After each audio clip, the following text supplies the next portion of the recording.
आता म्हण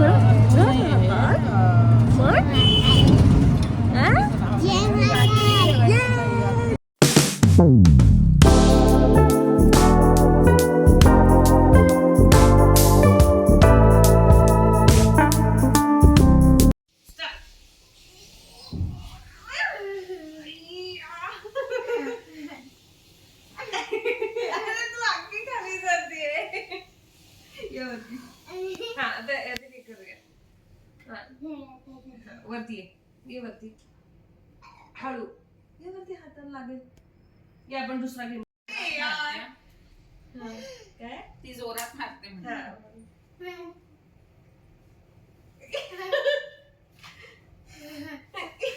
अरे वा तिकडून मारते.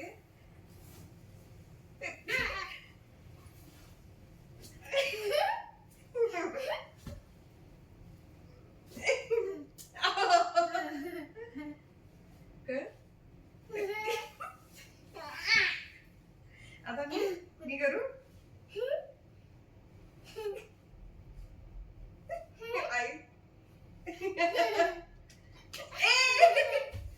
जिंकले.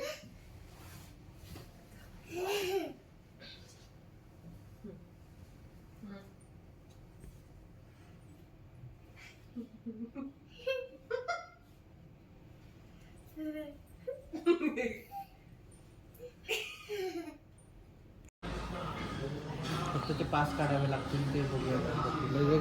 एक दोन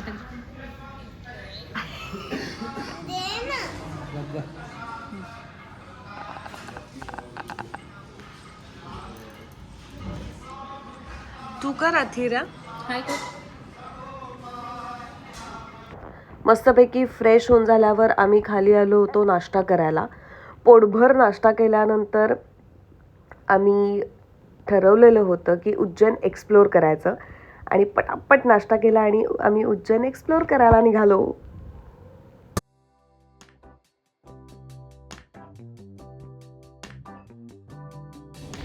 आम्ही उज्जैन एक्सप्लोअर करायला निघालो होतो. तिथली ई रिक्षा बुक केली होती. खरं तर त्या रिक्षेला मी रोरो असं म्हणत होते, का ते माहिती नाही, पण त्या रिक्षेला हे नाव अगदी साजेसं होतं असं मला वाटलं. म्हणून ह्या रोरोमधून आम्ही उज्जैनमध्ये असलेली जी जी काही महत्त्वाची देवस्थानं आहे ती एकत्र आम्हाला सगळी पाहता येतील म्हणून आम्ही ही रोरो बुक केली होती. तर आम्ही तिथल्या देवस्थानांना तिथलं दर्शन घेण्यासाठी निघालो होतो. आणि तुम्हाला जी बाजूला दिसतीये ती तिथली सगळी उज्जैनची बाजारपेठ आहे. आणि या बाजारपेठेमध्ये अगदी सकाळची वेळ असल्यामुळे फारशी गर्दी काही नव्हती, पण आम्हाला मज्जा येत होती.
आम्ही आलो आहोत गडकालिका माता मंदिरामध्ये.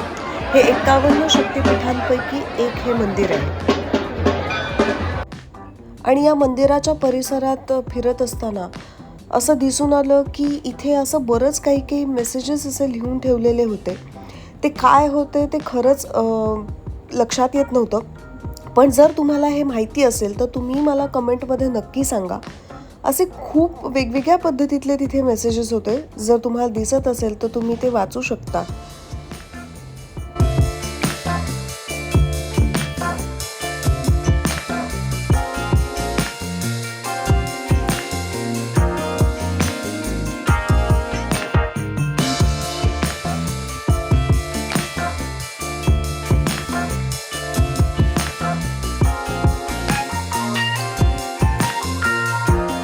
ये लो. हा, घे. काय करायचं तुला?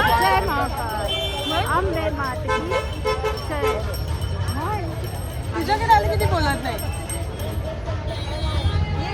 आम्ही आता आलो होतो कालिका माता मंदिर. कालिका माता मंदिर मध्ये आम्ही आता आलो, दर्शन पण घेतलं आणि आता बाहेर काय कुठलं काली माता मंदिर. हां येस, काली माता मंदिरमध्ये. आणि आतमध्ये जाऊन काय म्हणली,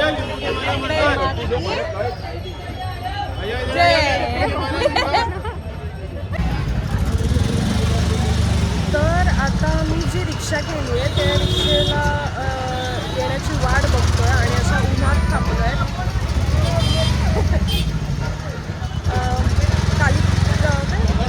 गड कालिका माता मंदिरमध्ये खूप जास्त गर्दी होती आणि तिरा पण असल्यामुळे आम्ही फार काही आतमध्ये खूप जास्त गर्दी घुसलो नाही, पण बाहेरून आम्ही बऱ्यापैकी दर्शन घेण्याचा प्रयत्न केला. छान झालं हे तर दर्शन. आत्ता तर सुरुवात झाली आहे. हळूहळू एक एक मंदिर जसं जसं येईल तसं मी दाखवण्याचा प्रयत्न करेन. आणि काही ठिकाणचे सगळेच दाखवता येणं शक्य नाही कारण खूप जास्त गर्दी आहे. काय म्हणजे चोरीची पण जास्त भीती आहे, त्यामुळे जसं जमेल तसं मी दाखवते.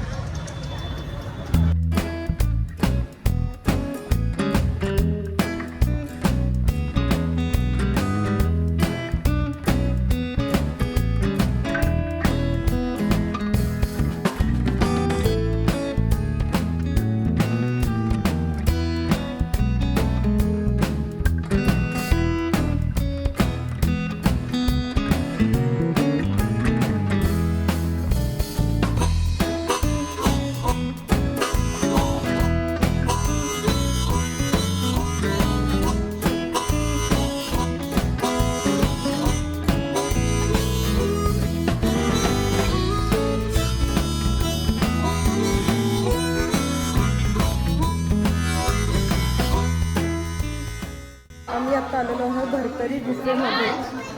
आतमध्ये काय आहे हे ॲब्सोल्यूट माहीत नाही, पण वेट इथे ना माकडं दिसले.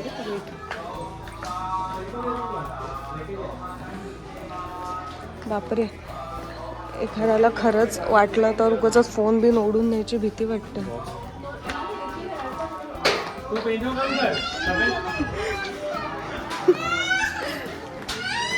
मला असं मोठी माकडं बघितली की जरा भीतीच वाटते. चुकून हातातून हिसकून घेतलं तर काय होणार ह्याची जास्त भीती वाटते. तर इथे गर्दी अजिबातच नाही आहे. गडकालिका माता मंदिरामध्ये खूप गर्दी होती आणि या गुफेमध्ये अजिबातच नाही.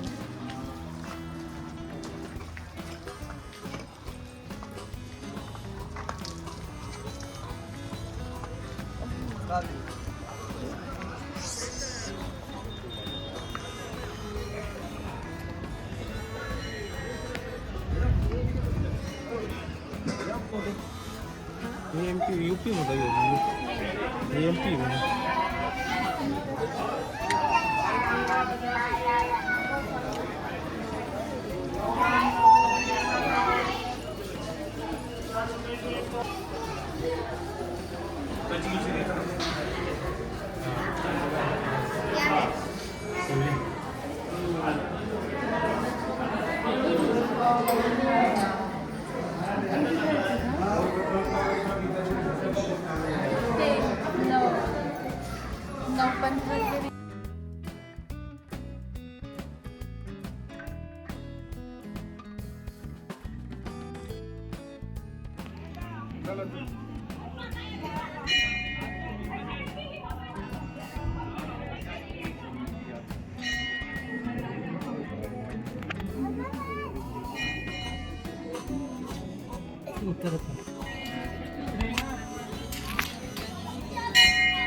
આવા લોકો હોય બુદ્ધિ વગર ના બુદ્ધિ વાળાને કહેવાનું જ ના હોય. સીધી વાત છે ને બેન, સમજદાર ને કહેવાનું જ ના હોય. દર્શન કરવા આવે.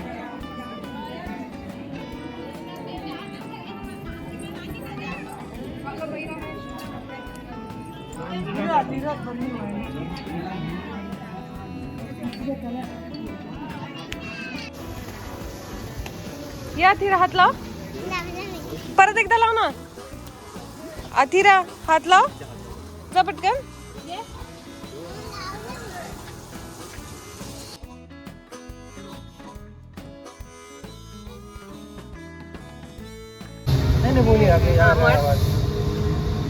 जय महाकाल. म्हण मोठ्याने प्लीज प्लीज म्हण ना ग. अरे मग माझ्या ब्लॉग मधल्या लोकांना कसं म्हणणार तू? त्यांच्यासाठी म्हण टाकी जय महाकाल. जय महाकाल. आणि मगाची कशी जोरात म्हणाली.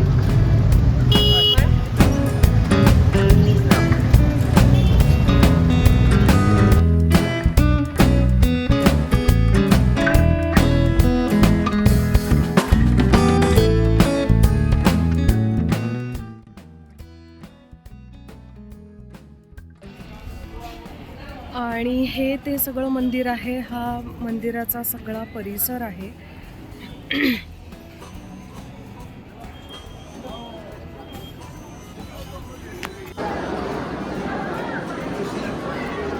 हे मंगळनाथ यांचं वाहन आहे.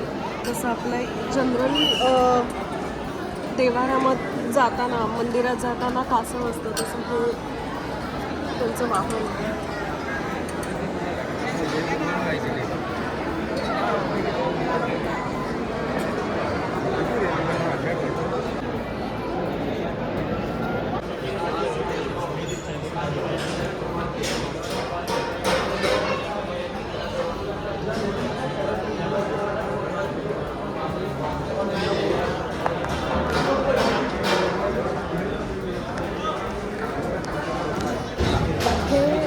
मंगळनाथाचं मंदिर होतं आणि तिथे मंगळाची पूजा ज्यांची करायची होती ते सगळेजण तिथे बसून पूजा करत आहेत.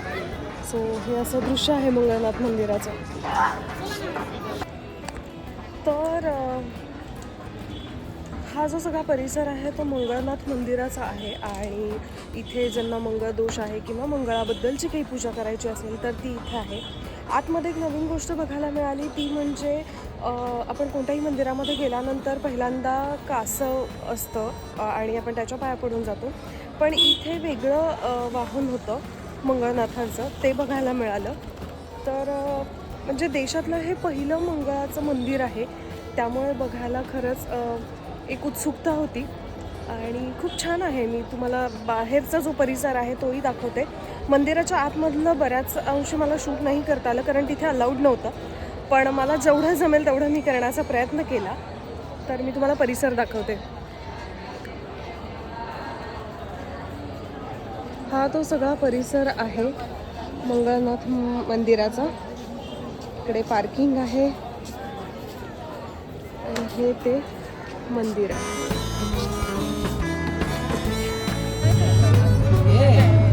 आता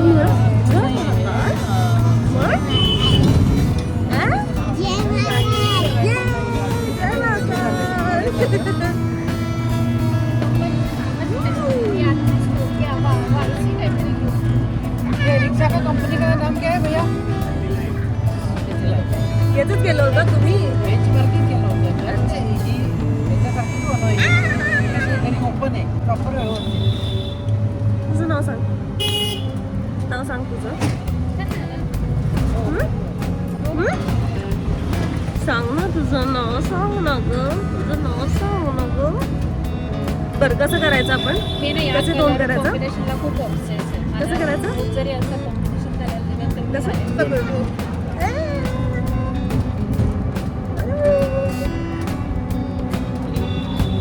चालेल. मी काढत नाही हा कलर. असं का म्हणजे शाळेत तुला येतो इझिली काढायला हा कर.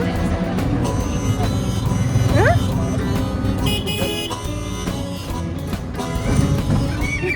माझा मला हसल्यावर इथे पडतात खळ्याला पण सेम पीस.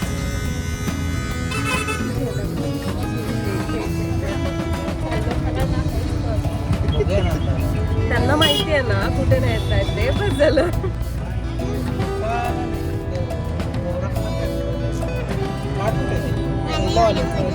नाही याचे छोटे छोटे आहेत ना म्हणून छोटे छोटे येतात. खाली का आम्ही आलो आहोत सांदीपनी आश्रमामध्ये आणि इथे लिखित स्वरूपामध्ये सगळी माहिती दिली आहे. हे आहे गोमती कुंड. हे खूप स्वच्छ आणि सुंदर होतं. या आश्रमामध्ये कृष्णाने शिकलेल्या 14 विद्या या लिखित आणि चित्र स्वरूपामध्ये त्यांनी तिथे माहिती दिलेली होती. ही तुम्हाला दिसतच असेल. फार अप्रतिम अशी चित्र तिथे काढलेली होती. त्यामुळे माहिती समजायला अगदी फार छान मदत होत होती. हा आपण कसं बोलणार आहेस तू अथिरा? प्रॅक्टिस नाही करायची डायरेक्ट बोलायचं. कुठे आलो होतो आपण? महाकालला. आणि आता आपण कुठे फिरतोय? काय आहे कृष्णाचं? काय हा काय आश्रम आहे? काय आश्रम आहे ना हा? मग सांग ना तू. आपला व्लॉग आहे ना हा? आपण व्लॉग करतोय ना. इथे छान छान गार वाटतंय का तुला? गार गार वाटतंय का?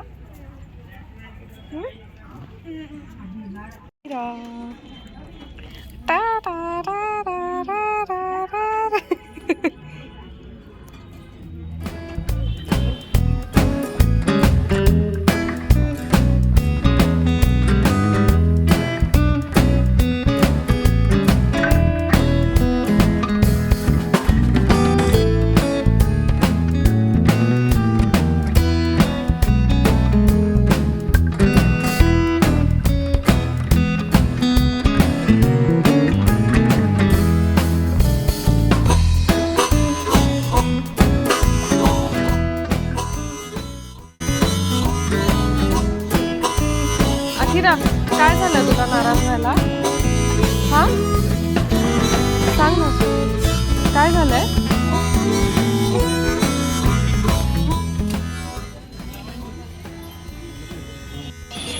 हत्ती माझा सर्वात आवडता प्राणी.